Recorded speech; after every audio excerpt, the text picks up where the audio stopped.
አያቱላህ አልአሚኒ በዛሬው ዕለት ተቀብረዋል። ይህ ከጀርባ የምትመለከቱት ፎቶ እንግዲህ የዛሬው የአያቶላህ አሊ ኾሜኒ የጀናዛ ሽኝት ላይ ታዋቂዋ ቲክቶከር ኩኪና ንጽጽር የሚሰራው ኢብራሂም ተሞሸሩ። ሙስሊም የሆናችሁ ሴቶችም ወንዶችም ስርዓት ልትይዙ ይገባል። ሚዲያ ላይ ወጣን መውጣታችን አባቱን በመግደሉ ምክንያት የሞት ፍርድ ተፈረደበት። የወንጀል ድርጊት አፈጻጸም ባገናዘበ መልኩ አንደኛ ተከሳሽ በሞት ቅጣት እንዲቀጡ ፍርድ ቤቱ በወንጀል ኡስታዝ ያሲን ኑሩ ዓለም ዋንጫውን በደንብ ተመልክቶታል። ብዙ ወጣቶች ኳስ ይከታተላሉ። 8 ሰዓት ለኳስ ተነስተው ሳይሰግዱ ከተኙ ከቦርጭ ጸዳ ዘንድ ቅስቀሳው የሴኔጋል ቡድን አሁን ላልኩት የሰራውን ጀብድ አደንቃለሁ። ሮናልዶ ቅጣት ምት ሊመታ ሲል አሁን አንድ ተጫዋች ፔናልቲ ሊመታ ብሎ ቢስሚላህ አለ። አሰላሙ አለይኩም ወራህመቱላሂ ወበረካቱ። የአላህ ነቸርነት ሰላም ፍቅር ጤና በያላችሁ በዳን በርሎ ቦላችሁም ላይ ነኝ። ዛሬም እንደተለመደው አነጋጋሪ አስተማሪ እጅግ በጣም ምርጥና አዳዲስ መረጃዎችን ይዤ ቀርቤያለሁ። እነዛ መረጃዎችን እንመለከታለን። ለዚህ ዩቲዩብ ቻናል አዲስ ሆናችሁ ግን ሰብስክራይብ እያደረጋችሁ ቤተሰቡ ነው። ነባሮችና ቻናል ቆሞች ሁላችንም ቪዲዮን በላይክ እንጀምራለን። ለእስላማች ላይክ መስጠት የለም። ቀጥታ ወደ ዛሬ ቪዲዮ ለቢስቱም ኢላ ቀሊላን ለው አንኩም ኩንቱም ተዕለሙን። የዛሬ ቪዲዮአችን ተጀመረ። የመጀመሪያ ቪዲዮአችን የሚሆነው አባቱን ገሎ የሞት ፍርድ የተፈረደበት ግለሰብ የወንጀል ድርጊት አፈጻጸም ባገናዘበ መልኩ አንደኛ ተከሳሽ በሞት ቅጣት እንዲቀጡ ፍርድ ቤቱ በወንጀል ሕግ አንቀጽ 117 አንቀጽ 539 አንድ መሰረት በወንጀለኛ መቅጫ ስነ ስርዓት ቁጥር 149(5) የቅጣት ውሳኔ በሙሉ ድምፅ ሰጥቷል። ሁለተኛ ተከሳሽ በ20 ዓመት ጽኑ እስራት እንዲቀጣ ፍርድ ቤቱ በወንጀል ሕግ አንቀጽ 539 አንድ እና በወንጀለኛ መቅጫ ስነ ስርዓት ቁጥር 149(5) መሰረት የቅጣት ውሳኔ በሙሉ ድምፅ ሰጥቷል። ትዕዛዝ አንደኛ ተከሳሽ አቶ ቤካ ኑረዲን አሊ በሞት እንዲቀጡ ተወስኗል። ሆኖም ይህ የሞት ፍርድ ቅጣት የሚፈጸመው የኢፌዴሪ ርዕሰ ብሔር ፍርዱን ሲያጸድቁ ብቻ ነው። ሁለት የመዝገቡ ግልባጭ ለኢፌዴሪ ርዕሰ ብሔር ጽሕፈት ቤት እንዲላክ ታዟል። ይጻፍ 3 የፌዴራል ጠቅላይ ዓቃቤ ሕግ የመዝገቡን ትክክለኛ ግልባጭ ለኢፌዴሪ ርዕሰ ብሔር ጽሕፈት ቤት እንዲደርስ እና አፈጻጸሙን እንዲከታተል ታዟል። መረጃውን እንደተከታተላችሁት ነው። እጅግ በጣም ብዙዎችን ያስደነገጠ መረጃ ነው። እንዴት ልጅ አባቱን ሊገል ይችላል? ተሰምቶም ታይቶም የማይታወቅ ነገር ነው። በቅርቡ እንኳን አንድ ሰቅጣጭ የሆነ ነገር ሀገራችን ውስጥ ተመልክተን ነበር። ልጅ እናቱን ገሎ ተይዞ ነበር። አሁን ላይ ደግሞ እንደገና ልጅ አባቱን ገደለ። ሱብሃነላህ ወላሂ በጣም ያሳፍራል። እንግዲህ ይህ ግለሰብ የተፈረደበት ፍርድ ደግሞ እጅግ በጣም ብዙዎችን አስደስቷል። እንግዲህ የሚመጥን ነው። እንዴት ልጅ አባቱን ሊገል ይችላል? የትም ቦታ ሰምተነው ማናውቀው ነገር ነው። ሀገራችን ውስጥ እየመጣ ያለው የወንጀል ድርጊት በጣም ከመጠን በላይ እየበዛ እያደገ ያለበት ሁኔታ አለ። አንድ አባት አንዲት ሴት ፎቶ እንነሳ ብላ ትጠይቀዋለች። ሙስሊም ነው። ከባለቤቴ ውጪ ፎቶ አልነሳ። እነሳ ፎቶ ከኔ ጋር ነው። ምን ችግር አለባትሽ? አይደለም ችግር የለም። አሁን ከአንቺ ጋር መነሳት እኔ ሙስሊም ነው። ከባለቤቴ ውጪ ፎቶ አልነሳ። አላህ ይጠይቀኛል። ስለዚህ አንቺም አሁን ይሄንን ልጅ ልታገብ ፈልገሽ ከሆነ ወንድምሽ ከሆነ ይቅርታ አድርግልኝ። ልታገብ ፈልገሽ ከሆነ ከሱ ጋር እንጂ ከሌላ ሰው ጋር ፎቶ ከተገኘ አላህ ዘንድ ይጠይቃል። ሊያስተምራችሁ ነው የቆምኩት። አላህ ያቆመኝ ለዚህ ግን ቅድም ተናድጃለሁ። ተጀማዶ እንደሆነ ነው። አሁን በቃ ቆንጆ ነው የተነስን ለማለት ፈልጌ ቆሜ አሁን ደግሞ ልርዳችሁ ትንሽ ነገር በጥሩ ያስኩሽና ከባለቤትሽ ውጪ ፎቶ አትነሽ። አንቺም ማግባታችሁ ይቀራል። ይሄንን ረዳዋችሁ። አላህ ይጠብቃችሁ ከመጥፎ ነገር። እንግዲህ እንደተመለከታችሁት ነው። መጀመሪያ እንዴት ከሷ ጋር ፎቶ ይነሳል ብዬ እያልኩ ነበር። መጨረሻው ግን እጅግ በጣም አስደሳች ነው። ለወጣቶችም አስተማሪ ነው። በአሁኑ ሰዓት ላይ በጣም ሴቶችና ወንዶች የመቀራረብ ሁኔታ ላይ ነው ያሉት።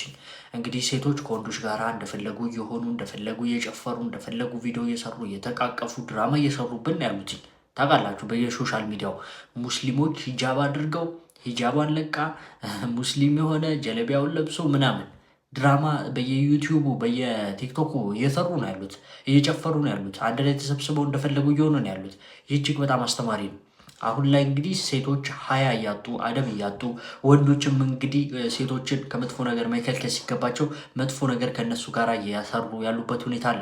እነዚህ ሰዎች ደግሞ የሚመልሳቸው ሰው እነዚህ ሰዎች እንግዲህ ወደ ትክክለኛው መንገድ የሚያመጣቸው ሰው ደግሞ የበለጠ እየተተቸ ዝም ብለህ አንተ ሰውን ትወቅሳለህ እየተባለ ያለበት ሁኔታ ነው ያለው። ለማንኛውም የዚህ አባት መልእክት ግን እጅግ በጣም ወሳኝና ለወጣቶችም አስተማሪ ነው። እንዴት አገኛችሁት የአባታችንን መልእክት? በነገራችን ላይ ሰዎቹ ወይም ደግሞ ሁለቱ ወንድና ሴቶች ሙስሊሞች አይደሉም። ከሳውዲ የተሰማ አሳዛኝ ነገር፣ ከሳውዲ አረቢያ አሳዛኝ የተባለ ዜና ተሰምቷል። 12 ኢትዮጵያውያን በሞት ፍርድ እንደተቀጡና ሌሎች 63 ኢትዮጵያውያን በሞት ስጋት ላይ እንደሚገኙ ተነግሯል። በሳውዲ አረቢያ በፈረንጆቹ በዚህ ዓመት የመጀመሪያዎቹ ወራት ብቻ 12 ኢትዮጵያውያን ላይ የሞት ፍርድ መፈጸሙ ተነግሯል። እንደ መብት ተሟጋቾች ድርጅት ገለጻ ከሆነ በደቡብ ምዕራብ ሳውዲ አረቢያ በሚገኘው ከሚስ ሙሻይት ማቆያ ማዕከል ውስጥ ብቻ በአንድ ክፍል ውስጥ ብቻ የታሰሩ 63 ኢትዮጵያውያን በማንኛውም ሰዓት የሞት ፍርድ ሊፈጸምባቸው እንደሚችልና በከፍተኛ ስጋት ላይ መሆናቸው ተገልጿል። አምኒስቲ ኢንተርናሽናል ባወጣው መግለጫ በሳውዲ አረቢያ የሞት ቅጣት አፈጻጸም በከፍተኛ ሁኔታ መጨመሩና አስፈሪ ምዕራፍ ላይ ደርሷል ሲል የገለጸ ሲሆን በተለይም የውጭ ሀገር ዜጎች ያልተገባ የፍርድ ሂደት ሰለባ እየሆኑ እንደሚገኝም ተገልጿል። አዳዲስ መረጃዎችን እንግዲህ እየተከታተልኩ የማደርሳቸው ይሆናል። የመደመር ምልክቷን እየነካችሁ ፎሎ አድርጉም። ሳውዲ ላይ እንግዲህ እንደምታውቁት በየአመቱ የሆነ ያህል ሰው በሞት ይገደላል። በሞት ፍርድ ማለት ነው። ያው እንደዚህ አይነት ነገሮችን ፍርድ የሚፈረድባቸው ሰዎች የሰሩት ወንጀል ምናልባት ግድያ ሊሆን ይችላል። እንደዚሁም ደግሞ ያው በሸሪያ ግድያን የሚያስከትሉ ወንጀሎችን የሰሩ ሰዎች ናቸው። ብዙዎች ግን ይደናገጣሉ፣ እዚህ አይነት ፍርድም ይገረማሉ። እፎይ ከቄሶች ጋራ ሰጣ ገባ ውስጥ ገብቷል። የሰሞኑን የእፎይና የቤተ ክርስቲያን ቀሳውስቶችን ጦርነት ሰምታችኋል። አሰላሙ አለይኩም ወራህመቱላሂ ወበረካቱ። እንዴት ናችሁ? የቤተ ክርስቲያን ቄሶች በአንድነት እግዚአብሔር አካላት እንዲሁም ጾታ ጭምር አለው አካላት የሌሏቸው መላእክት ብቻ ናቸው እያሉ ይገኛሉ። ቲክቶዶክስ እፎይ እናንተ አትወክሉንም በማለት የኦርቶዶክስ ተዋህዶ ቀሳውስቶችን ውድቅ እያደረገ እግዚአብሔር አካልም ቦታም የለውም መጽሐፍ ቅዱስ ላይ ያለው ሁሉ ምሳሌ ነው በማለት መጽሐፉንም ቄሶችንም አልሰማም እያለ ይገኛል። ሰምተናቸው እንመለስና እነ ተርቱሊያንን መሰል ስላሴ የሚለውን ቃል በላቲን ለመጀመሪያ ጊዜ ያመጡ ጥንታዊ አባቶች ምን ይላሉ የሚለውን እንመለከታለን። ተወደደም ተጠላም እኚህ አባት አውደ ምሕረት ላይ የሰበኩት እኔን አይወክልም፣ የክርስትና አስተምሮ አይወክልም። ሊቀ ሥልጣናትም ባሉበት ልናገር። ስላሴ አካል አላቸው የላቸው? ሲውላቸውም ተናገሩ። ጾታ አላቸው የላቸው? ተናገሩ። አይዟችሁ። ወይም የላቸውም ወይም አላቸው በሉ። የላቸውም ያገር ያለ መብረቅ አይን ጆሮ አፍንጫ ብሎ ወኩሎሙ መልክዓ ጽዱቃት የታወቁ የተለዩ መልክዓት አሉት አላለማት ነው ተወስ እንዴ ነውር እኮ ነው። ለአብ ፍጹም አካል ፍጹም መልክ ፍጹም ገጽ አለው።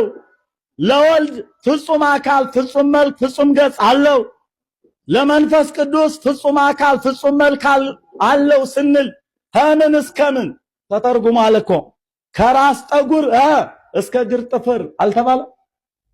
ነውር ነው። ወላዲተ አምላክን እንደው በዚህ አንገት እንሰጣለን። ነውር ነው። እንግዲህ እንደተመለከታችሁት ቲክቶዶክሱ እፎይ ቄሶችንም ሆነ መጽሐፉን አልሰማም እያለ ይገኛል። እስኪ ደግሞ ጥንታዊ የቤተክርስቲያን አባቶች ያሉትን እንመልከት። ስላሴ የሚለውን ቃል ለመጀመሪያ ጊዜ በላቲን የተጠቀመው ተርቱሊያን ምን ይላል? ተርቱሊያን ዲክሌር that nothing can have real being that is not extended corporeal። ተርቱሊያን ምን እያለ ነው? ቦታ የማይዝ ወይም ደግሞ አካላዊ ያልሆነ ነገር እውነተኛ ህልውና ሊኖረው አይችልም እያለ ነው ማለት ነው። እፎይ እንደተመለከታችሁት እግዚአብሔር አካልም ቦታም የለውም እያለ ነው። ነገር ግን ተርቱሊያን ምን እያለው ነው ያለው? ቦታ የማይዝ ወይም አካላዊ ያልሆነ ነገር እውነተኛ ህልውና ሊኖረው አይችልም እያለ ነው። ከዛ አስከትሎ ተርቱሊያን ምን ይላል? God therefore he seems to identify with an ethereal being of light። ስለዚህም እግዚአብሔርን ከአንድ ረቂቅ የብርሃን አካል ጋር የሚያዛምደው ይመስላል ተብሎ ተቀምጧል። ይህ የሚያሳየው ስላሴን ለመጀመሪያ ጊዜ በላቲን የተጠቀመው የቤተ ክርስቲያን አባት እግዚአብሔር መንፈሳዊ የሆነ ረቂቅ አካል አለው ብሎ ያምናል ማለት ነው። ነገር ግን ወገናችን እፎይ እግዚአብሔር አካልም ቦታም የለውም እያለ ነው። ታችሁት እንግዲህ ሙሉ ዝርዝር መረጃው በደንብ አድርጎ ለምን ሰጣ ገባ ውስጥ እንደገቡ እንግዲህ የሚተነትና የሚያስረዳ ነው። እንግዲህ አሁን ላይ እውነቱን እያወጡ ያሉ ቄሶች በጣም እየተመቹኝ ነው ያሉት። እንደዚህ አይነት እውነት የሚያወሩ ቄሶች ሁሌም ቢሆን አስፈላጊ ናቸው። ምክንያቱም ማህበረሰቡ ጋራ በተለይ ደግሞ ክርስቲያኑ ጋራ ያለውን ክፍተት እንግዲህ ለማስተካከል ይጠቅማል። ምክንያቱም ማንም ምንም ማያውቅ አልባሌ የሆነ ተሳዳቢ የሆነ ግለሰብ ክርስትና እንዲሾፍረው ባለማድረጋቸው ትክክለኛ እርምጃ ወስደዋል። በዚህም እንግዲህ እርስ በርስ በጣም ትልቅ የሆነ ግጭት እየተነሳ መከፋፈል እየተፈጠረባቸው ያለበት ሁኔታ አለ።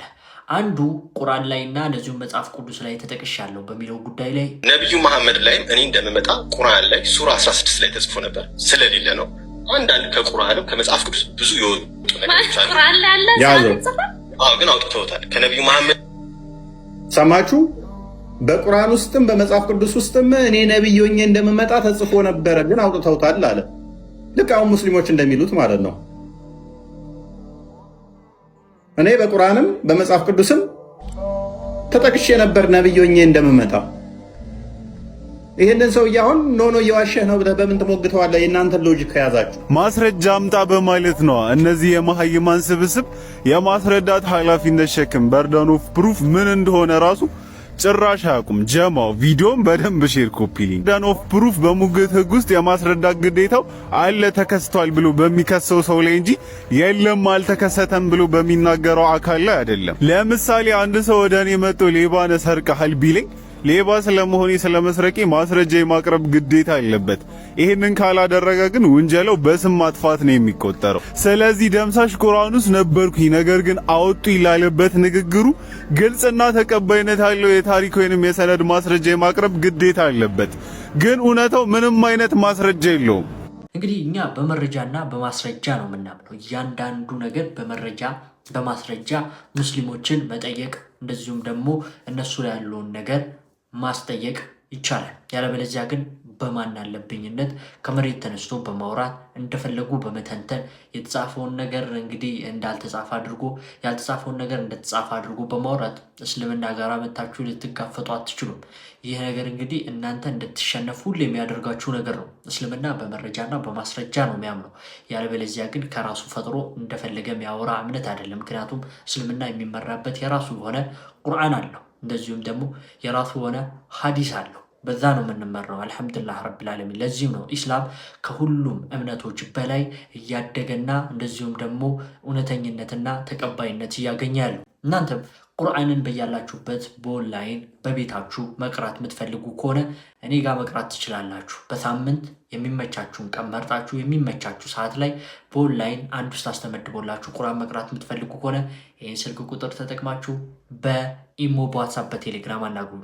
የጋብቻ ስነ ስርዓት በቲክቶክ መንደር ላይ ሙስሊም የሆናችሁ ሴቶችም ወንዶችም ስርዓት ልትይዙ ይገባል። ሚዲያ ላይ ወጣን መውጣታችን ካልቀረ ደግሞ አደብ የሚባል ነገር አለ። በስነ ስርዓት ነገራቶችን ማስኬድ አለብን እንጂ እንደዚህ ዝም ብላችሁ እያቀናበራችሁ ስንት ቪዲዮ አየሁ። እህቱ ናት ወንድሟ ነው ምን አድርጉ ነው የምትሉት? ቆይ እናንተ የራሳችሁን ህይወት ኑራችሁ ጨርሳችሁ ነው ስለ ሰው ህይወት የምትፈተፍቱት? ቢላ አለይኩም ጤነኛ ናችሁ ወይ ነው? እንደዚህ አይነት ነገር ለምንድን ነው የምታራምዱ? ሰው በሌለበት ነገር ባልገባበት ነገር ጥልቅ ትሉና ስለ ሰው ህይወት ታቦካላችሁ። የራሳችሁን አብኩና ጨርሱ። እስኪ መጀመሪያ ስለ ራሳችሁ ኑራችሁ ነው ተመችቷችሁ ነው አላማችሁን አሳክታችሁ ነው ስለ ሰው ህይወት የምታወሩት? እኔ በጣም የሆነ ስርዓት የሚባል ነገር አለ። በሰው እንትን አትግቡ። ሰው ያልሆነው ነው አትበሉ። ወላይ ስርዓት ያዙ፣ አደብ። የጋብቻው ስነ ስርዓት በኩኪና ወንድማችን ንጽጽር ላይ የሚሰራው ኢብሮን የተመለከተ ነው። እሱን ጋብቻ ቪዲዮ ተመለከትኩኝ። እሷ የሙሽራ ልብስ ለብሳ እሱ ደግሞ ፏ ብሎ ምናምን ነገር ቲክቶክ ላይ በነገራችን ላይ የመዳር እንትን አለ መሰለኝ፣ የመዳር ጉጉት አለ። ከማግባት ይልቅ ሰውን ይድራሉ። ዝም ብሎ የለም በግምት ኢብሮ ወደ 1 ሚሊዮን የመግባት ቻሌንጁን አስመልክቶ እህታችን ኮኪ በተደጋጋሚ ቪዲዮዎች እየሰራች ትገኛለች፣ በኢብሮ ጉዳይ ላይ ማለት ነው። ምክንያቱም ንጽጽር ላይ የሚሰሩ ሰዎች እጅግ በጣም ወሳኝና ጠቃሚ ነገር ስለሚሰሩ እና ይህንን አስመልክቶ እንግዲህ ለምን በተደጋጋሚ ስለ ኢብሮ ሰራች ብለው ነው መሰለኝ እሷንና እሱን እንግዲህ አጋብተዋቸዋል። ገና ሳይጋቡ ኒካ ሳያስሩ ምናምን እንደዚህ አይነት ነገር ሳያስቡ አላህን ፈራ ይገባል። በጣም የሚያስጠላ ነገር ነው ይሄ ነገር። በነገራችን ላይ ዝም ብሎ ከመሬት ተነስቶ እንዴት ሰው ያልተጋባ ሰው አንድ ላይ ይሞሽራል? ሞሻሪ ማህበር ብለን እንመስርታችሁ ወይ? ሀላል ሆም የሚባል ነበር እንግዲህ የሚያጋባው በፊት። አሁን ደግሞ ያንዳንዱ ግለሰብ በቃ የተሰማውን ነገር የፈለገውን ነገር ይሄ ወንድ ከዚህ ጋር ይሄዳል ምናምን ብሎ አንድ ላይ መሞሸር ጀምሯል። አላህን ልንፈራ ይገባናል። ስነ ስርዓት ሊኖረን ይገባል። አደብ ሊኖረን ይገባል። እንደምታውቁት ንጽጽር ላይ የሚሰሩ ወንዶችም ቲክቶከሮችም ጭምር ሙስሊም ቲክቶከሮች በጣም ፊትና የሆነባቸው ይገኛል። በቃ ዝም ብሎ ፎቶን ያደርጋሉ። ወድጄዋለሁ እንደዚህ ማስረጃ አጣው ምናምን በጣም ያስጠላል። በቃ አላህን ፍሩ ተብላችኋል። እንደዚህ ነገር ተው፣ ስራቸውን ይስሩበት፣ ስራቸውን ይስሩ። በቃ ንጽጽር ላይ የሚሰራ ሰው ሰዎችን ወደ ኢስላም እንዲመጡ ያደረገ ያለ ሰው በእንደዚህ አይነት ሁኔታ ማደናቀፍ፣ እሱም ማስቸገር ተገቢ አይደለም። ይሄ ነገር ሊስተካከል ይገባል። በጣም ውሸት የሚባል ነገር በቃ አያስፈልግም። በኢስላም ውሸት ጭራሽ ማያስፈልግ ነገር ነው። የማይመስል ነገር ካፊር የሆነን ሰው እንደ ሙስሊም የሚያደርጉ ሰዎች አሉ።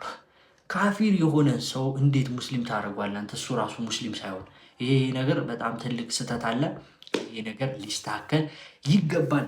አፍንጫን መበሳት አፍንጫ መበሳት ይቻላል እንዳያቆስልሽ እንጂ ያው ባታረጉት ጥሩ ነው። ግን እኔ አላቅም ለምን እንደሚደረግ ይሄን ያህል እንደው ሲጋጋጡ ይላላጡ እንዳይሆንባችሁ ጥንቃቄ አድርጉ እንጂ አይከለከልም። ብዙዎች እንግዲህ ሙስሊሞች አፍንጫቸውን ተበስተዋል። ይሄ ነገር ደግሞ ይሄ ፈትዋ ደግሞ በጣም አስፈላጊ ስለሆነ ጥሩ ሆነ መረጃ እንዳገኛችሁበት ተስፋ አደርጋለሁ። የኡስታዞችን መልእክት የምንሰማበት ሰዓት ላይ ደርሰናል።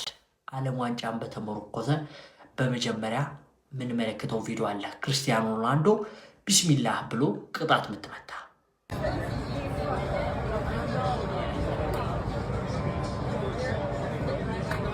በጣም ትልቅ መነጋገሪያ ሆኗል ይህ ጉዳይ። ክርስቲያኖ ሮናልዶ ቢስሚላህ ብሎ 3 ጊዜ ምናምን ፔናልቲ ስለመታ እንግዲህ በጣም እየተወራ ነው። ለምን ይወራል የሚሉ ሰዎችም አሉ። እኔ ምለው ጀማው አሁን አንድ ተጫዋች ፔናልቲ ሊመታ ብሎ ቢስሚላህ አለ። እሺ ቢስሚላህ አለሽ ምን? እሺ ስለ እኔ አሁን በጣም ግራ እየገባኝ ስለሆነ ነው ወላሂ። እኔ ሙስሊም የምትለው ሰው ከዛ ከተጫዋቹ በላይ ስለ እስልምናው የሚያውቅ ሰው፣ ስለ ራሱ እምነት የሚያውቅ ሰው ሙስሊም ያልሆነ ሰው ቢስሚላህ ስላለ በጣም ተገርሞ እንደ ትልቅ አጀንዳ እከሊኩ ቢስሚላህ አለ። እሺ ምን ቢስሚላህ አለሽ ምን? እኔ ወላሂ በጣም ነው በቃ የምትገርሙኝ እንደዚህ የምታስቡ ሰዎች ማለት ነው። የእስልምናን ክብር ይሄ እንደ ዝም ብሎ የሆነ በማይሆን ነገር የምታዋርዱት የሆነ ዝም ብለ የእስልምናን እንትን የሆነ ሲታይ ኢሜጁን ለማጠልሸት የምታስቡት እናንተ ናችሁ። በእንደዚህ አይነት አነጋገራችሁ፣ በእንደዚህ አይነት አስተሳሰባችሁ ሙስሊም ያልሆነ ሰው ቢስሚላህ አላለ ምን? እስቲ የሚፈጠር ነገር አለ? እስቲ የሆነ የሚፈጠር ነገር ካለ እስቲ እኔ አላቅም፣ እስቲ ኮሜንት ላይ አስቀምጥልኝ። እከሌ ቢስሚላህ አለ በቃ አጀንዳው ነው። በቃ ቢስሚላህ አለ። በጣም አንተ በጣም የሚገርም ነው እኮ ቢስሚላህ አለ። ነቢያችን አለይሂ ሰላቱ ሰላም ስንት ነገር እንዳሳለፉ ታሪካችሁን ሂዳ አንብብ። በእነሱ ታሪክ ፈኽር ይሰማ። ምን ነቢያችን አለይሂ ሰላቱ ሰላም ጋር እዚህ ቅርብ ጊዜ እንደው ኢማም በኢማምነት የሚታወቁ ቅርብ የሆነ አላ ከቅርብ ዘመናት በፊት እስልምና ላይ ስንት ታሪክ የሰሩ ሰዎችን ታሪክ ሂዳ አንብብ። የእነሱን ታሪክ ለመናገር ጣር። እንኳን አይደለም በዚህ ታይም ይቅርና ነው ማለት ይኸውልህ ሀጂ በደንብ ስማኝ። እስልምናህን ግልጽ ማድረግ በማይቻልበት ታይም በጣም እስላም መሆንህ ከታወቀ በጣም አስቸጋሪ በሆነበት ታይም ነው ማለት ሙስሊም ነኝ እኔ ብለው ስንት ታሪክ የሰሩ ሰዎች አሉ። እስልምና እንደዚህ አይነት ሰዎች ስንት ሰዎች አሳልፈዋል። እንኳን አይደለም በዚህ ሰዓት ሙስሊም ያኑ ሰው ቢስሚላህ ሊል ይቅርና ነው ማለት ሙስሊም እንደዚህ በበዛበት ዓለም ላይ ይሄ ዝም ብላችሁ እኔ ኳስ ደግፌ ሴንስ የሆነ ስሜት አለው ደስ የሚል ነገር ታያለህ፣ ትደግፋለህ፣ ኖርማል ቢስሚላህ አለ ከሊ እሺ ምን ያዙኝ ሊቆቁኝ ምን? እሺ ምን ይፈጠር? እኔ ወላሂ እኔ አንዳንዴ ማለት ነው በጣም ነው የምታስገርሙኝ እኔ እንደዚህ አይነት ሰዎች ማለት ነው ወላሂ። እከሌ ቢስሚላህ አለ። አንተ ቢስሚላህ ማለትህን አለማለትህን ቼክ አድርግ ራስህ ህይወትህ ላይ ማለት ነው። እያንዳንዱ ነገርህ ላይ ቢስሚላህ አላለው ወይ ቢስሚላህ በረካን ይዞ ስለሚመጣ ቢስሚላህ አላለው ወይ ብለህ ራስህን ጀስት ፎከስ አድርግ። እከሌ ቢስሚላህ ስላላለ ወላሂ ነው የምልህ ምንም ይለወጥ ነገር የለም። እንደናንተ አይነት አስተሳሰብ ያላችሁ ሰዎች ናችሁ እስልምናን የምታዋርዱት። እስልምና ማያህታጅ እንትና እከሌ ታዋቂ ተጫዋች ስለሆነ እሱ ቢስሚላህ ስላለ እስልምና ላይ የሚጨምር አንድ ክብር የለም። እኔ ልንገርህ እሱ ስላላለ ደግሞ የሚቀንስ አንድ የሆነ ነገር የለም። ይሄ የሆነ እንትንንና ኳስንና ይሄ እንትንን ለዩ። እኔ አሁን ወላሂ ይሄን እንደ አጀንዳ ሁላ ሳወራው ይደብረኛል። እኔ ሀይቆም እንትን በምላችሁ ማለት ግን አንዳንድ ሰዎች አስተሳሰባችሁ ምን እከሌ ቢስሚላህ አለ። እኔ ምን የሚገርም እኔ ወላሂ በጣም ሴንስ አልሰጣለኝ። ምንድነው የሚካበደው? ረብል በጣም የምትገርሙት ወላሂ በጣም የምትገርሙት እኮ ዓዲ የሆነ ነገር እኮ ነው። ዓዲ ነው በቃ ምንም ኖርማል የሆነ ነገር እኮ ነው። አታካብዱት ወላሂ አታካብዱት። ረብል ነጋገሪያ ሆነ እያሉ የነበሩ ሰዎች እንዳሉ ሆኖ ደግሞ በዚህ መልኩ ደግሞ የተረዱትም አሉ። ጀማው የሲያርሰውን ቢስሚላህ ማለት ያን ያህል መጋነን ያለበት አይመስለኝም። ምክንያቱም ሁሉ ነገር ልክና ድንበር አለው። በእርግጥ ስለ እስልምና ጥላቻን የሚሰብኩ ሚዲያዎች በበዙበት ዘመን እንደ ሮናልዶ ያለ በሚሊዮኖች የሚቆጠሩ ተከታዮች ያሉት ግለሰብ የእስልምናን ሴቶች አክብሮ ያውም በጣም በጨነቀውና ትልቁ ጥረት ውስጥ በገባበት ሁኔታ ላይ ቢስሚላህ ማለቱ እጅግ በጎ ምሳሌ ነው። በህይወት ፈተናዎች ውስጥ ትልቁ መረጋጋት የሚገኘው ወደ ፈጣሪ በመጠጋት መሆኑን በተግባር ያስተማረ ነው። ወጣቱ ትውልድ እግር ኳስ ተጫዋቾችን በመጥፎ ምሳሌነታቸው እንደሚከተላቸው ሁሉ በጥሩም ተግባራቸው አርአያ ያደርጋቸዋል እና ከዚህ አንጻር ካየነው ይበል የሚያሰኝ ነው። ብቻው ለሐለም ወሰላሙ አለይኩም። እነሱም ትክክል ናቸው፣ እነዛም ትክክል ናቸው።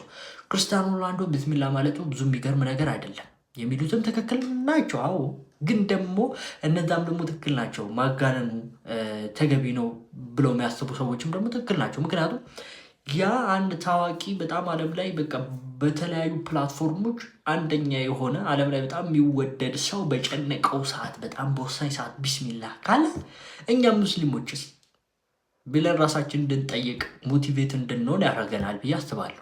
እግር ኳስን አስመልክቶ እንግዲህ ብዙ አዳዲስ ነገሮች እንዳሉ ሆኖ ኡስታዝ ያሲን ኑሩ ስለ እግር ኳሱና ስለ ዓለም ዋንጫው የታዘባቸውን ነገሮች እየነገረን ይገኛል። የሴኔጋል ቡድን አሁን ላልኩት የሰራውን ጀብድ አደንቃለሁ።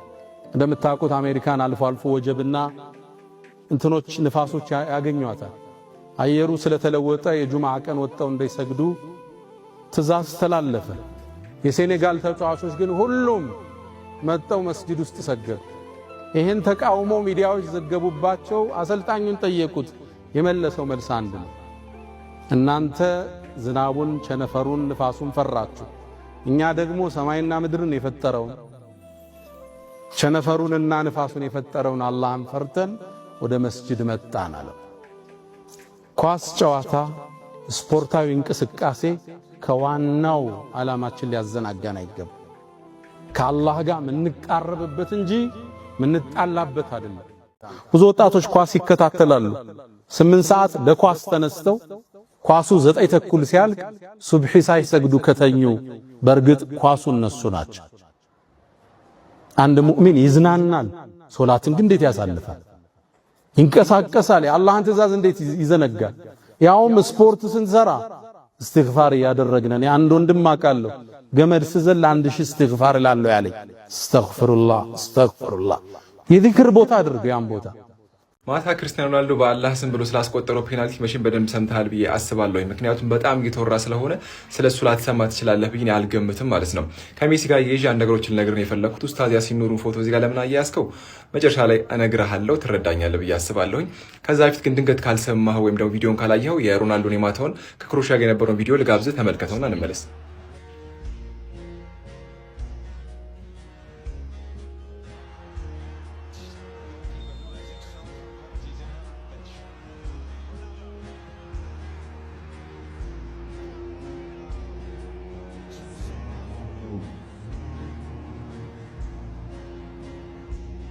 ለሊት 8 ሰዓት ላይ በሁለቱ የአውሮፓ ሀገራቶች መካከል ማለትም በክሮሺያ በሉካ ሞድሪቹ ሀገር ክሮሺያ እና በክርስቲያኖ ሮናልዶ ሀገር ፖርቹጋል መካከል እጅግ በጣም ገራሚ ጌም ነበረ። የዓለም ዋንጫ ወደ 16 ውስጥ ለመግባት የሚደረግ ገራሚ ጌም ነበረ። ብዙዎች ምርጥ እንደነበረ ተናግረዋል። እኔ እንኳን በዛ ሰዓት ተነስቼ የማይበት ኢነርጂውም ሆነ ምንድነው ፍላጎቱም የለኝም። ምክንያቱም ስንት ሀጃ ኖሮብኝ እንኳን እንዳልኩ ነው ተነስቼ ለመስገድ የሚከብደኝ ቀልብ የደረቀ የሆንኩ ሰውዬ ተነስቼ ደግሞ ኳስ ሳይሆን ነገር ታየኝ ማለት ነውና ጠዋት ሃይላይት አይቻለሁ እና ገራሚ ጌም ነበረ ምናምን ነገር እጅግ በጣም ድራማቲክ የሆነ በነበረም ጌም ላይ ያያችሁ ሰዎች ተመልክታችኋል ብዬ አስባለሁ። ታዲያ በዚህ ጌም ላይ ነበረ ፖርቹጋል 1-0 የተመራች ነበረ በክሮሺያ ማለት ነው። ታዲያ ፔናልቲ ይገኝና ክርስቲያኖ ሮናልዶ ፔናልቲ ሊመታ ከቆመ በኋላ እንደተመለከታችሁት 2 ጊዜ ቢስሚላህ በአላህ ስም ብሎ 2 ጊዜ ብሎ ኳሱን ይመታና ያስቆጥረዋል። ይህ ተግባሩ እጅግ በጣም ብዙዎችን እያነጋገረ ነበር። ከዚህ ቀደም ባለፈው ነገር ያችሁ ነበረ አልናስር ከምን ጋር በነበረው ጌም ነው ከቲሙን ተው ብቻ አልናስር ከሆነ ቲም ጋር በነበረው ጨዋታ ላይም እንደዚህ ቢስሚላህ ብሎ ኳሱን መቶ አስቆጥሮ ነበረ። ታዲያ የዚህ ሰው ተግባር ምንድነው እያስባለ ይገኛል። መላው ዓለም እንዲያነጋገር ነው የሚገኘው። አልጀዚራ ላይ ተዘገበው ተመልክቼው ነበርና በጣም ብዙ ሰዎች ኢንተራክት ያደረጉበት ወይም ደግሞ ኢንጌጅ ያደረጉበት ፖስት ነበረ። ሮናልዶ ምን እያሰበ ነው የሚያስብል ነገር ነው። ማለትም ይሄ ሳውዲን ካልቸር እዛ ምንድነው ይባለው ሳውዲ አረቢያ ያለውን ቆይታ በዛ እስልምናን በደንብ የተረዳው ነው ያን ካልቸር አዳፕት አድርጎት ነገሩን ቀለል አድርጎት ነው ወይስ ደግሞ ከእስልምና ጋር ምን አይነት ነገር የተፈጠረ ነው የሚል ነገር ብዙዎችን እያነጋገረ ነው የሚገኘው። እንግዲህ ምንድነው ልንምንችለው ለምንወደው ሰው ምንመኘው ምንድነው ሂዳያ ነው አይደለ? አላህ ሂዳያን ይስጠው ነው ልንል የምንችለው ለክርስቲያኖ ሮናልዶ።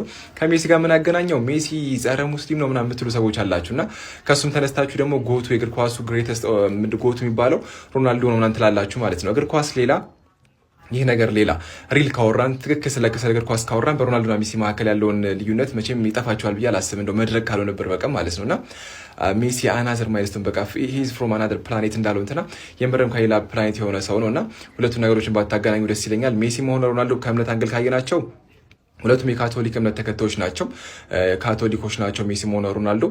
ነገር ግን ከሜሲ ከማን ሮናልዶ ከእስልምና ጋር ያለው ነገር ብዙዎች እየወደዱለት ይገኛሉ። ከቅርብ ጊዜ ወዲያ በጣም ብዙ ነገሮችን በሚያደርጋቸው ነገሮች ምናምን ነገር ይሄ ሰውዬ ምንድነው እያስባለ ነው የሚገኘው። ኢንዌስ ግን በዚህ ተነስታችሁ ሜሲ እንዲህ ነው ምናምን ነገር የምትሉ ሰዎች በጎት ቀልድ የለም ብታርፉ ነው የሚሻላችሁ።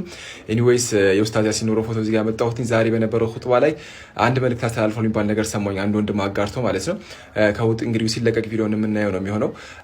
ለሊት 8 ሰዓት ተኩል ተነስተን ኳስ አይተን ሱብሂ የሚያመልጠን ከሆነ ኳሱ እኛ ነን የሚል እጅግ በጣም ገራሚ መልእክት ያለው ንግግር እንደተናገረ አንድ ወንድም አጋርቶ ተመለከቱት ማለት ነው። የምርም ትክክል ነው። እንደነገርኳችሁ እኔ እንኳን በ18 ዓመቴ እንደ 19 ዓመት ያለው ይመስለኛል ካልተሳኩኝ አይቼ ነበረ ኮፓ አሜሪካ ለሊት ላይ ተነስቼ ምናምን ነገር ማለት ነው። የሜሲ በጣም ሜሲ ፋን ስለሆንኩኝ ማለት ነው። አሁን ላይ ኳስ ብመለከትም በዚህ ደረጃ ተነስቼ ማየበት ኢነርጂ ሳይሆን ሞቲቬሽን ወይም ደግሞ አግባብ ነው ብዬ አለማመንም ሊሆን ይችላል።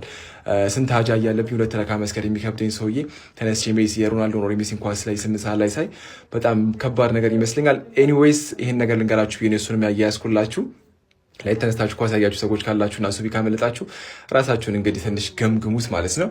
ኤኒዌይስ ሮናልዶ የሰራው ተግባር እጅግ በጣም አስደሳችና ምርጥ ነው። ምናልባት ይሄ ሰው እስልምናን ያስብላል። ገብቶሃል አይደል? አላህ ይወፍቀው፣ አላህ ሂዳያ ይስጠው ለማለት ያክል ነው። ቪዲዮን በደንብ ኮፒ ሊንክ፣ ሼር፣ ፖስት አድርጉት። ሰላም አለይኩም። ይመቻችሁ። ሲያርሰባን ጎት ነው ለዚህ ሰዓት። ሰይድና ዑመር አንዴ ገበያ ላይ አንድን ሰው አዩት። ትንሽ ሆዱ እንደኛ አካባቢ ነፈት ብሏል። ይሄ ምንድነው አሉት። የማይታወቅ ነው፣ ቦርጭ በዛዘም። ይሄ ምንድነው ሲት ያ አሚረል ሙእሚኒን ይሄማ በረካ ነው አላቸው። በል هذا عذاب ይሄማ ቅጣት ነው አሉት። እንዴት በረካ ይሆናል? ከዛ ዞሩና ለገበያው ተናገሩ። አዩሃናስ እናንተ ሰዎች ሆይ አሉ፣ ቦርጭን ተጠንቀቁታል። አካልን ያበላሻል፣ በሽታን ይስባል፣ ሶላት ላይ ያሳንፋችኋል። ሰሃቦቹ ተክለ ቁመናቸው እንደዛ አልነበር። እንደዛ አይነት አረማመድ አይተው አያውቁም። አሁን ነው በዲን ስም ልፍስፍስ ሰው የሰው ጋር እጅ የሚጠብቅ የማይሰራ አለባበሱ የማያምር ሙስሊም እየታየ የመጣው ከዛ በኋላ።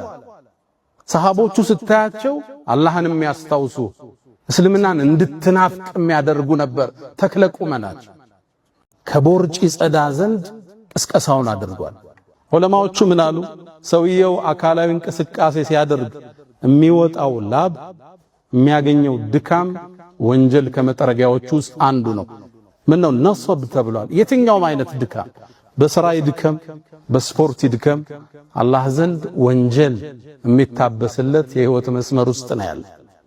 እስልምና አንድ ሙእሚን ጠንካራ ይሆን ዘንድ ተክለ ቁመናው ያማረ ይሆን ዘንድ ከቦርጭ ጸዳ ዘንድ ቅስቀሳውን አድርጓል። እስልምናን የሰጠን ጌታ የተመሰገነ ይሁን። እስልምና ለአካል ብቃት ትርጉም የሰጠ ውብ ዲን፣ ሁለንተናዊ ዲን። አንድ ሙእሚን በህይወት ጉዞው ላይ በርካታ ኃላፊነቶችን ይሸከማል። ስፖርት የሚሰራው በዒባዳው ጠንካራ እንዲሆን፣ ሐጅ የሚባል ትልቅ የሆነ ዒባዳ አለበት። ሶላት የሚባል 5 ወቅት ሶላት የሚመላለስበት አለበት። አንድ ሙእሚን ቤተሰቦቹን ተሯሩጦ አገር ተመላልሶ ሻንጣዎችን ተሸክሞ ቤተሰቡን አብልቶ ያድራል። ለዚህ ተክለ ቁመናው የተሟላ መሆን አለበት። አንድ ሙእሚን ነገ በእምነቱ ጉዳይ በሀገሩ ዳር ድንበር ጉዳይ ችግር ሊገጥመው ይችላል። ራሱን ያበቃ የታተረ ሙእሚን እስልምና ይፈልጋል። ብዙ ወጣቶች ኳስ ይከታተላሉ። 8 ሰዓት ለኳስ ተነስተው ኳሱ 9 ተኩል ሲያልቅ ሱብሂ ሳይሰግዱ ከተኙ በእርግጥ ኳሱ እነሱ ናቸው። እስልምና ዲንና ዱንያን ያለየ፣ ሰማይን ከምድር ያለየ፣ ስጋን ከመንፈስ ያለየ ውብ ሃይማኖት ተሰጥቶናል። ታዲያ ስፖርታዊ እንቅስቃሴዎች ስናደርግ ማስታወስ የሚገባን ነገር አለ። ስንዝናና ስንንቀሳቀስ እስልምና አልገደበንም። መዝናናትን፣ ብራንድ መልበስን፣ ብራንድ መንዳትን ያው አነሳስቶናል። ልበሱ ግዙ ብሎ ለሌላው ያካፈል። ስንዝናና ስንሰራ ኢስራፍ ከጊዜ በጣም ሳናባክን ሙሉ ትኩረታችን ለዛ ብቻ ሳንሰጥ ለዛ የተፈጠርነ ይመስል ሐራምን ሳንረግጥ ሴቱ ወንዱ ድብልቅልቅ ያለበት ቦታ ላይ ራሳችን ሳናስገኝ ራሳችንን ማዝናናት ስፖርታዊ እንቅስቃሴዎችን ማድረግ በእኛ ላይ ግዴታ ነው። አንድ ሙእሚን ይዝናናል፣ ሶላትን ግን እንዴት ያሳልፋል? ይንቀሳቀሳል፣ የአላህን ትእዛዝ እንዴት ይዘነጋል? ያውም ስፖርት ስንሰራ እስትግፋር ያደረግን እኔ አንድ ወንድም አውቃለሁ ገመድ ስዘል 1000 እስትግፋር እላለሁ ያለኝ። አስተግፍሩላህ አስተግፍሩላህ። የዚክር ቦታ አድርግ። ያን ቦታ ቤት ላይ ቴሌቪዥን ካለ ፕሮግራሞች እየተከታተልክ ስፖርት ስራ። አንድ ወዳጅ ያለ ቤቱ ነው ጂም ይሰራው ቲቪ ላይ ከፍቼ እዚህ የምንለቃቸውን ፕሮግራሞች እዛ ነው መጨረሰው አለ። አንድ ኹጥባ አንድ ስፖርት ፕሮግራሙ ላይ ይጨርሳል። ወደ ዒባዳ ቀይረው አላህ ጋር ተሳሰርበት። ምናልባት ዓለም ዋንጫ ሲነሳ ማሳረጊያ ማደርገው የሴኔጋል ቡድን አሁን ላልኩት የሰራውን ጀብድ አደንቃለሁ። እንደምታውቁት አሜሪካን አልፎ አልፎ ወጀብና እንትኖች ንፋሶች ያገኟታል። አየሩ ስለተለወጠ የጁምዓ ቀን ወጣው እንዳይሰግዱ ትእዛዝ ተላለፈ። የሴኔጋል ተጫዋቾች ግን ሁሉም መጣው መስጊድ ውስጥ ሰገዱ። ይሄን ተቃውሞ ሚዲያዎች ዘገቡባቸው። አሰልጣኙን ጠየቁት። የመለሰው መልስ አንድ ነው። እናንተ ዝናቡን፣ ቸነፈሩን፣ ንፋሱን ፈራችሁ፣ እኛ ደግሞ ሰማይና ምድርን የፈጠረውን ቸነፈሩንና ንፋሱን የፈጠረውን አላህን ፈርተን ወደ መስጂድ መጣን አለው። ኳስ ጨዋታ፣ ስፖርታዊ እንቅስቃሴ ከዋናው ዓላማችን ሊያዘናጋን አይገባም። ከአላህ ጋር ምንቃረብበት እንጂ ምንጣላበት አይደለም። ኳስ ለማየት ተነስተን ለሱብሒ ካልበቃን በእርግጥም ኳሱኛ ነን። እንግዲህ ኡስታዝ ያሲን ኑሩ ያስተላለፈው መልእክት እጅግ በጣም ወሳኝ ነው። ለወጣቱ ማህበረሰብም እጅግ በጣም ጠቃሚ ነው። በእግር ኳሱ ወይም ደግሞ በዓለም ዋንጫው ዙሪያ ላይ ደግሞ ብዙ አዳዲስ ነገሮች አሉ። እነዛ አዳዲስ ነገሮች በጣም የሚያስገርሙም በጣም የሚያስተምሩም ነገሮች ናቸው። ሶስት ምርጥ መረጃዎችን ይዤላችሁ መጥቻለሁ። ላሚን ያማል ስፔን ብሔራዊ ቡድን የዓለም ዋንጫ የሚበላ ከሆነ የአሰልጣኙን ንቅሳት ሰውነት ላይ ትነቀሳለህ ወይ ተብሎ ተጠይቀው ጥያቄ ሰጠው። እጅግ በጣም አስደሳች ምላሽን አጋራሃለሁ። ከዚህ ባሻገር ደግሞ ፖል ፖግባ ለመስለሚ ምክንያት ጋዛ ነው ሲል ተናግሯልና ሌሎችን እጅግ በጣም አስደሳች ነጥቦችን ያጋራበትን ኢንተርቪው አድርጎ ነበር። ስለሱም ደግሞ እጅግ በጣም አጠር አድርጌ ጸዴውን ነገር አነግርሃለሁ ማለት ነው። ከዚህ ባሻገር ደግሞ እዚህ ጋር የምትመለከተው ሩድ ጉሌት ኔዘርላንዳዊው ሌጀንድ እንግዲህ ዓለም ዋንጫና እስልምና በተመለከተ የተናገረውን እጅግ በጣም አስደሳች ንግግር ትወደዋለህ ብዬ አስባለሁ። እሱንም ጨምሬ እነግርሃለሁ። እስከ መጨረሻው ድረስ አብረህ ትቆያለህ። ማሻአላህ ትልኛለህ ከፈለክ ኮሜንት ላይ ማለት ነው። ከስፔናዊ ኮከብ ከላሚን ያማል ንግግር ሲጀምርልህ ስፔን የዘንድሮውን የዓለም ዋንጫ የምትበላ ከሆነ የስፔን ብሔራዊ ቡድን አሰልጣኝ የሆኑት የሉዊስ ዴላ ፎንቴ ምስል ሰውነት ላይ ትነቀሳለህ ወይ ተብሎ ተጠይቆ ነበረ። የስፔኑ የራዲዮ ጣቢያ ሆነው ኤል ፓርቲዲዞ ደ ኮፕ ጋር ነበር ቆይታ ያደረገው ነው የነበረው። እዚህ ጋር እንዳያስኩላችሁ ፋብሪዚዮም ጭምር የዘገበው ትክክለኛ ዘገባ ነው። ታዲያ የመለሰው ምላሽ እጅግ በጣም አስደሳች ነበረ። እኔ ሙስሊም ነኝ፣ ንቅሳትን ሰውነቴ ላይ አልነቀስም። የስፔን ብሔራዊ ቡድን አሰልጣኝ ስለሆኑ ሳይሆን ንቅሳትን እስልምና ስለማይፈቅድ ነው፣ ለዛም አልነቀስም ሲል ተናግሯል ማለት ነው። እንደምታውቁት ከዚህ ቀደም ላሚን ያማል በፍጹም ወደፊትም ቢሆን ንቅሳት እንደማይነቀስና ትኩረትን እግር ኳስ ላይ ብቻ እንደሚያደርግ አልኮል መጠጥና መሰል ነገሮችም እንደማይሳተፍ ሲናገር ሰምታችኋል ብዬ አስባለሁ። ኤኒዌይስ ሉዊስ ዴላ ፎንቴ ወይም ደግሞ የስፔን ብሔራዊ ቡድን አሰልጣኝ ስለሆነ ሳይሆን ማንም ሰው ቢሆን የትኛውም አይነት ንቅሳት እንግዲህ በሰውነት ላይ አልነቀስም ሲል ተናግረዋል ማለት ነው። እጅግ በጣም ናይስ የተባለው አንዱ ጉዳይ ነው። ወደ ሁለተኛው የፖግባ መረጃ ከማለፌ በፊት አልቀስዋ ቱር ኤንድ ትራቭል ከሐምሌ 16 እስከ ሐምሌ 26 ድረስ ያዘጋጀው እጅግ በጣም ጽድት ያለ ኡምራ ፓኬጅ አለ። በዚህም እጅግ በጣም ተወዳጅ የሆኑ ኡስታዞች ይጓዛሉ። ታዲያ ኡምራ የማድረግ ዕቅድ ያላችሁ ሰዎች አልቀስዋ ቱር ኤንድ ትራቭልን ምርጫችሁ ብታደርጉ እጅግ በጣም ጽድት ያለ ሆቴል ተይዞላችኋል። ከዚህም ባሻገር ደግሞ እጅግ በጣም ምርጥ የሆነ ቆይታ ይኖራችኋልና አልቀስዋ ቱር ኤንድ ትራቭልን ምርጫችሁ አድርጉ። ከታች አካውንታቸውን ቁጭ ያደርግላችኋል። ኢንፎርሜሽኖችን ከነሱ ማግኘት ትችላላችሁ። ዋጋቸውም እጅግ በጣም ፌር የሆነ ፕራይስ ያዘጋጁ። ስለዚህ እነሱን ለማውራት ሞክሩ። ከነሱ ጋር ጉዞአችሁን ብታደርጉ ተጠቃሚ ትሆናላችሁ። እጅግ በጣም ታሪካዊ ቦታዎችን ጭምር ያስጎበኛችኋል። ወደ ፖግባ ጉዳይ ልመለስላችሁ። ፈረንሳዊው የዓለም ዋንጫ አሸናፊ የሆነ ፖል ፖግባ እጅግ በጣም ጽድት ያለ ኢንተርቪው አጠር ያለ ቆይታ ነበረው። ታዲያ በዚህም እስልምናን መች እንደተቀበለ የተናገረ ሲሆን በ18 ዓመት እስልምናን ተቀብያለሁ፣ ለመቀበሌም ደግሞ ትልቁ ምክንያት ከሆኑት መካከል ጋዛ ነው ሲል ተናግረዋል።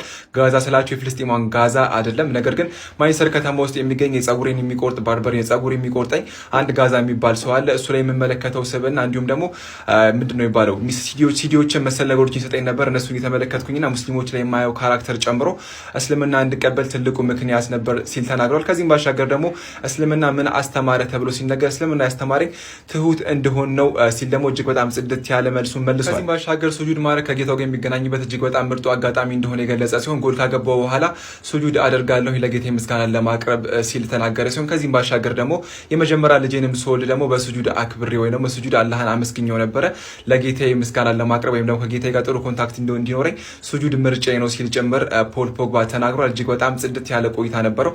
እስልምና ትሁት እንደሆን አስተምሮኛል ሲል ሙስሊሞች ደግሞ ያሳዩት ካራክተር ለመስለሙም ትልቁ ምክንያት እንደሆነ ፖርቹጋል ያልኩኝ ፈረንሳያዊ የዓለም ዋንጫ አሸናፊ ቀድሞ የማንቸስተር ዩናይትድ ተጫዋች ሆኖ ፖል ፖግባ ተናግሯል። ሶስተኛው መረጃ ደግሞ ኔዘርላንዳዊ የእግር ኳስ ኮከብ ወይም ደግሞ ሌጀንድ ኳስ የምታውቁ ሰዎች እጅግ በጣም ታውቁታላችሁ። አሁን ላይ ተንታኝ ነው።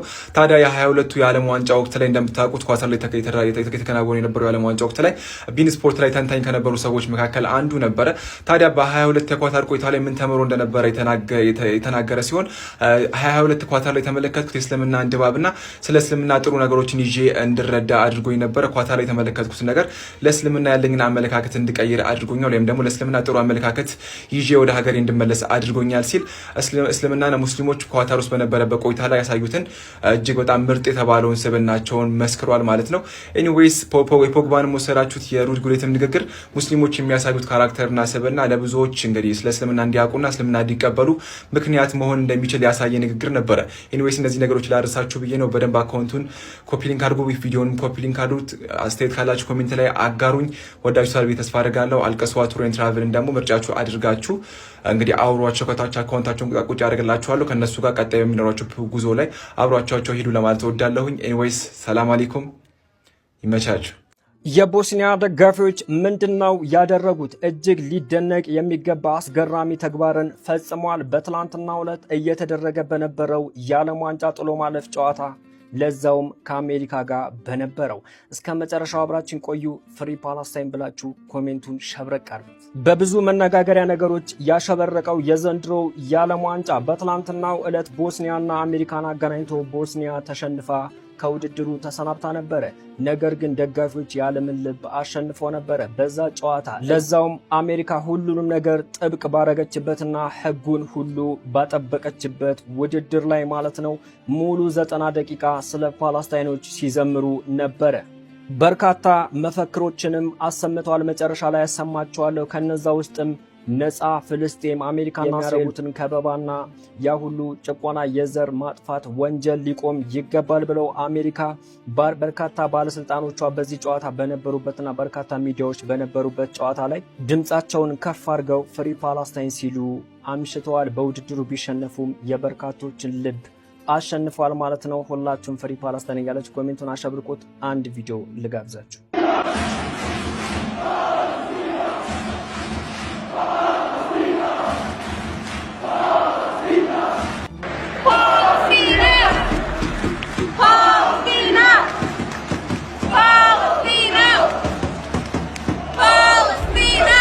ለሙስሊሙ ማህበረሰብ እንግዲህ እጅግ በጣም ደስ የሚሉ ነገሮችን የተመለከትንበትም የዓለም ዋንጫ ነበር። እንደዚሁ የሚያስከፉ ነገሮችም ነበሩበት። በአሁኑ ሰዓት እንግዲህ ከሙስሊም አፍሪካ ሀገር ማለት ነው ሞሮኮ ውጪ ሌሎቹ እንግዲህ ተሰናባች ሀገር ሆኗል። ይቅርታ ኢጅፕት አልፋለች መሰለኝ የነ ሙሐመድ ሳላህ ሀገር ማለት ነው። ለማንኛውም እንግዲህ አላህ ድልን እንዲሰጣቸው እየተመኘውላቸው ወደ ውጪ መረጃዎች ነው መወስዳችሁ። አያቱላህ ኻሜኒ ማለትም የኢራኑ ሱፕሪም ሊደር የነበሩት በዛሬው ዕለት እንግዲህ የቀብር ስነስርዓታቸው እንደተፈጸመ እየሰማ እንገኛለን። ይህ ከጀርባ የምትመለከቱት ፎቶ እንግዲህ የዛሬው የአያቶላ አሊ ኻሜኒ የጀናዛ ሽኝት ላይ የተገኙ የኢራን ከፍተኛ የመንግስት ባለስልጣናት ናቸው። መሀል ላይ ፕሬዚዳንቱ መስዑድ ፔዜሽኪያን ይታያሉ። ከጀርባም ደግሞ ፎሬን ሚኒስትሩ አባስ አራግጂም ይታያሉ። እነዚህ የኢራን ከፍተኛ የመንግስት ባለስልጣናት እንግዲህ ዛሬ ጭንቅላታቸውን ከፍ በማድረግ በኩራት እንግዲህ አያቶላ አሊ ኻሜኒን ሸኝተዋል ማለት ነው። ከነሱ በኋላ እንግዲህ የብዙ ሀገራት ዴሌጌሽኖች መጥተዋል። የተለያዩ ሀገራት ዴሌጌሽኖች መጥተው ሲሸኙ ነበረ። ሩሲያ ለምሳሌ በጠዋቱ ቪዲዮ ላይ እንደነገርኳችሁ እንግዲህ የሩሲያ የአሁኑ ሴኩሪቲ ካውንስል ምክትል ፕሬዚዳንት እና የሩሲያ የቀድሞ ፕሬዚዳንት የነበሩት ዲሚትሪ ሜድቬዴቭ የሚመሩት ልዑክ ቡድን የሩሲያ ኦርቶዶክስ ቤተክርስቲያን አባቶችን እንዲሁም ደግሞ የሩሲያ ሙስሊሞችን ዑለሞችን የያዘ ቡድን አካተው ይዘው መጥተው እንግዲህ ሽኝት አድርጓል ማለት ነው። ከዛ ውጭ የተለያዩ ሀገራት መጥተዋል። የፓኪስታኑ መሪ ሻባዝ ሸሪፍ እና የፓኪስታኑ ፊልድ ማርሻል አሲም ሙኒር የተገኙበት ዴሌጌሽንም መጥቶ ሸኝቷል። ከዛ ውጭ የህንድ ከአፍጋኒስታን ውስጥ ለምሳሌ ታሊባን እና እንዲሁም ከዚህ በፊት ከታሊባን ጋር ጸብ ላይ የነበሩት ወር ኮንፍሊክት ላይ ያሉት የአህመድ ሻህ መንሱር ልጅም አንድ ላይ መጥተው እንግዲህ ሸኝተዋል ጀናዛውን። ህንዶች፣ ባንግላዴሾች፣ የተለያዩ ሀገራት ቡልጋሪያ ምናምን የመሳሰሉ ሀገራት ልኡካን ቡድን መጥተው ሸኝተዋል። ከአገራት ውጭ ደግሞ እንግዲህ የተለያዩ ፕሮሚነንት የሆኑ ቡድኖች እንደ ኢራቅ ውስጥ ያለው ከታይብ ሂዝቦላህ እንዲሁም የተለያዩ የሊባኖስ የተለያዩ የሚድልስ ሀገራት ውስጥ ያሉ የሺዓም የሱኒም ቡድኖች እንግዲህ መጥተው ሽኝት አድርገዋል። ኢቨን ዘ ፓለስቲኒያንስ ሾውድ አፕ። ከዛ ውጭ ደግሞ በጣም ሰርፕራይዝ የነበረውና ማንም ያልጠበቀው የሳውዲ ዲፒቲ ፎሬን ሚኒስትር የሳውዲ ምክትል ውጭ ጉዳይ ሚኒስትር የመሩት ዴሌጌሽንም እንዲሁ መጥቶ ሽኝት አድርጓል ማለት ነው። ለማንኛውም ብዙ ሀገራት እየመጡ ሽኝት እያደረጉ ባለበት ሰዓት እንግዲህ አሁንም ድረስ አንድ ሰው እየተጠበቁ ነው ያሉት። እስካሁን ድረስ አልታዩም። እሳቸው እንግዲህ የሟቹ አያቶላ አሊ ኾሜኒ ልጅ የሆኑት የአሁኑ ሱፕሪም ሊደርና ኢማም አያቶላ ሙጅተባ ኾሜኒ እስካሁን ድረስ አልታዩም። ይታያሉ አይታዩም የሚለው ጥያቄ ነበር። እስካሁን ድረስ እንግዲህ ስለመታየታቸው የተነገረ ነገር የለም ማለት ነው። ለማንኛውም የሚታዩ ከሆነ እንግዲህ ተከታትዬ እነግራቸዋለሁ። ሰው አይገስ ዊል ሲ አሁን ላይ ቴህራ በሚሊዮኖች ተጨናንቃለች። በቴህራ የሚገኘው የኢማም ሄሜን ሞሳድ አዳራሽ የካቲት 1 ቀን የአሜሪካና እንዲሁም ደግሞ የእስራኤል ጥቃት ህይወታቸው ባጡት የእስላማዊ አብዮታዊ መሪ አያቶላ ሰይድ አሊ ኻሜኒ ሞት የተሰማቸው ጥልቅ ሀዘን ለመግለጽ እንዲሁም ደግሞ ክብራቸውን ለመዘከር በተሰበሰቡ በብዙ ሺዎች የሚቆጠሩ ታማኝ ተከታዮችና እንዲሁም ደግሞ ሀዘንተኞች መጨናነቋም እንግዲህ የወጡ መረጃዎችም ያሳዩ ይገኛሉ። የአልጀዚራ ዘገባ እንደሚያሳየው ከሆነ ማለት ነው ለቀብር ስነ ስርዓቱ በሚሊዮኖች የሚቆጠሩ ሰዎችም በቴህራ እንደሚሰበሰቡም ይጠበቃል። በአዲስ መረጃ መልሳለሁ። ሼር እያደረጋችሁ የዛሬ ቪዲዮ ይሄን ይመስል ነበር። ሳይነበርኩም ቪዲዮ ላይክ፣ ቻናል ሰብስክራይብ አድርጉ። ቪዲዮ መተላለሻ ሼር አድርጉ። አላህ በጀነት ያገናኘን። ወሰላሙ አለይኩም ወራህመቱላሂ ወበረካቱ።